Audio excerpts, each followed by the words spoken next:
Jean-Paul Guerlain violenté, sa compagne craque condamnée en appel.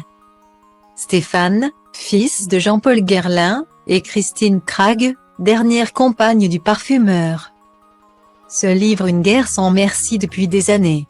L'héritier vient d'ailleurs de remporter une bataille.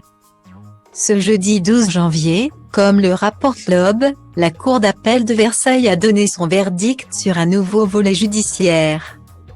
Stéphane accusait Christine Cragg de violence volontaire sur personne vulnérable, selon lui.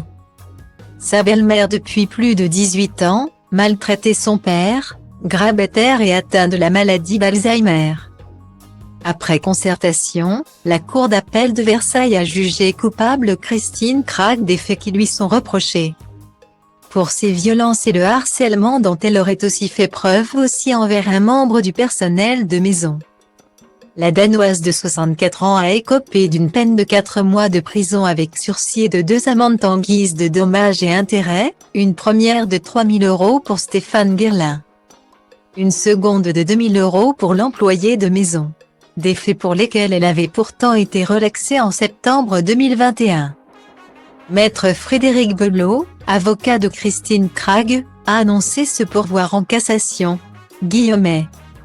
Style Diva place Holdé à 1 et à 1, 8 300 px, minimum et 250 px, at media screen end, minimum 8 990 px, div.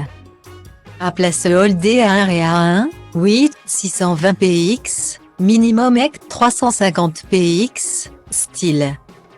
C'est en 2007, à l'annonce d'un potentiel mariage avec Jean-Paul Guerlain, que Christine Cragg et Stéphane Guerlain ont commencé à se déchirer. Décelant chez sa belle-mère le profil d'une profiteuse, l'héritier du grand parfumeur a tout fait pour éviter cette union. Après la curatelle en 2013, Stéphane Guerlain obtient la tutelle de son père 5 ans plus tard. En novembre 2021, Christine Cragg, après plusieurs mains courantes déposées, porte plainte à son tour contre Stéphane Guerlain, qu'elle accuse de tentative de meurtre à son égard.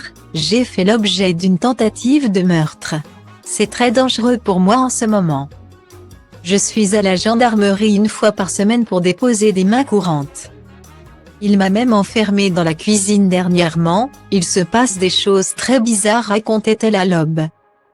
Affirmant que Stéphane était un psychopathe ne subvenant plus aux besoins de son père. La date de la prochaine audience n'est pour l'heure pas encore fixée. Ce que je jugement ne dit pas, a-t-elle encore le droit de venir au domicile de Jean-Paul Guerlain,